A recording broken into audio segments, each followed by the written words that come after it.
confessions uu yiri qofkan aroos farxad leh baan ku jiraa waa la qabaayay tiri aniga ninkeyga tiri farxadan ku jirnaa laakiin waxa kaliya oo farxadana galiyo waxa waaye tiri markaan shaqada ka imaano oo sabtida axada off ka nahnay waxaan gurigeena ku dhex soconaa anagoo qaawan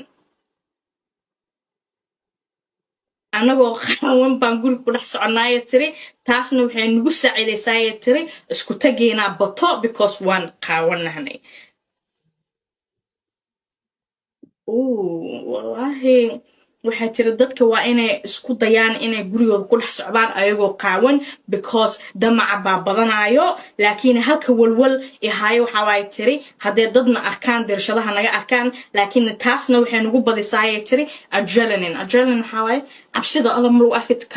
arki karaa taasna exciting waaye tiri oo waan ka helaa inaan aniga ninkeyga qaawan nahnay sabtida iyo axada caruurteedana waxay tiri markii aan qaawanahnay activity-yaal baan u dirnaa si guriga uga maqan yihiin soo meeshii la rabay caruurtooda inay sabtida axada nastaan meelo bay u diraan si